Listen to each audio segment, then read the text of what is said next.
Welcome to the Reconnection Club podcast, the show that helps parents heal troubled relationships with their adult sons and daughters. I'm your host, psychotherapist Tina Gilbertson. Each week, I'll offer you compassion, clarity, and personal development tips designed to help you reconnect, not only with your child, but with yourself. Now let's get started. One of the problems I hear about most often from parents I work with is that their daughter-in-law or son-in-law doesn't seem to like them, and they suspect that that person is the primary force behind their adult child's estrangement. Now, I should start by acknowledging the possibility that you're right. It is possible that your child's partner is driving the estrangement for their own purposes, and maybe if they weren't in the picture, your child wouldn't be estranged from you. But in my experience, the partner is the driving force less often than parents tend to believe.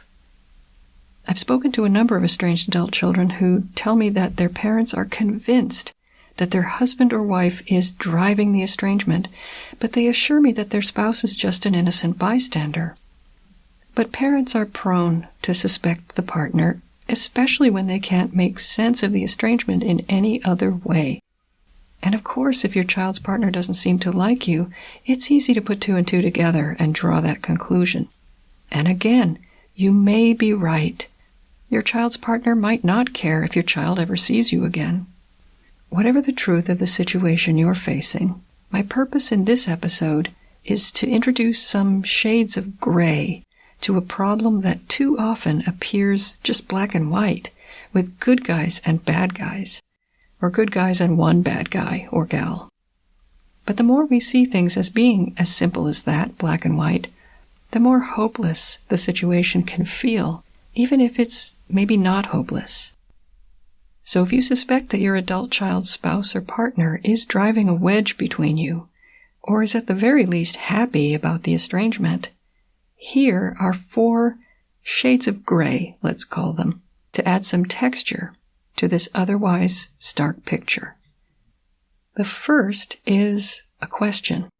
In your lifetime, has there ever before been a situation in your family where certain members just couldn't get along? Where there was always tension between them that never seemed to resolve?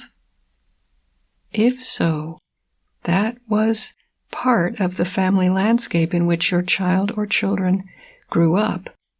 In some families, there's no precedent for not getting along with family. Everyone gets along in part because getting along isn't considered optional.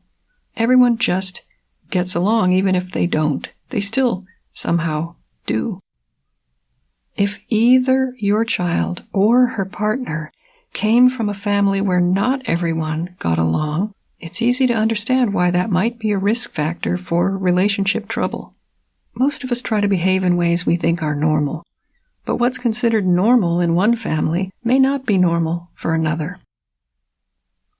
The second thing to ponder is that, although it's easy to spot the impact of the partner's behavior, you might overlook your child's role in bringing that particular person into your family circle in the first place.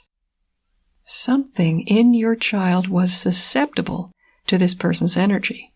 So well did they meet some need in your child that the two of them decided to get together, maybe to marry, and or possibly had children together. What was the draw for your child to a person like this? How did this person come to be invited into your family? Number 3. Your child's partner also has a family history of which you may already be aware. Perhaps he's cut off his own parents, or she has a volatile relationship with hers. It's easy to look at that history from a distance and conclude that all the trouble started in that family and descended onto yours out of the blue like a disastrous weather event that no one could control. But relationships are not formed at random. There's something about your child that attracted his partner to him specifically, something that made him the natural next step in the unfolding of their emotional life. Even if you believe their interest in your child was purely financial or something other than an emotional connection, they probably didn't choose your child at random. They and your child made enough sense to each other that they embarked on a relationship that has lasted however long they've been together. What was it about your child that made him or her a good fit for someone like this partner? It's the same question as number 2, but from the point of view of the other family. And lastly, on a related note, keep this in mind. Despite appearances, we tend to marry people who, broadly speaking, match our own level of emotional development. One partner in a relationship may be highly emotional and reactive, while his spouse comes across as calm and rational. But under the surface, they share the same uncertainty about what to do with strong emotions. And they both may have difficulty communicating effectively about feelings. They've come up with different ways of dealing with that deficit, which is why they look so different on the surface. He's going big, she's locking it down, but neither one knows how to express emotions effectively or work through them with another person. This makes them a perfect match under the banner of emotional development. We're most comfortable in relationships with people at a similar level to ourselves in all sorts of ways. How we handle our emotions, which are of course the drivers and perpetuators of all conflict, is just another facet of ourselves for which we seek a match in our partner. Just as you and I married people we felt in a deep sense comfortable with, so did your adult child or children. So if it seems as though your child has married up or married down, keep in mind that most of us marry across, especially in the deepest, most invisible categories of connection. When you think about your child's spouse as creating or facilitating or exacerbating your child's estrangement, I hope you'll remember those 4 ideas that I've just presented. First, your own family history. Are there precedents for chronic relationship problems? Second, your adult child's inner life and why she might be drawn to her partner. Third, how the partner's family history makes your child a good fit for them. And fourth, just as water seeks its own level, so do romantic partners.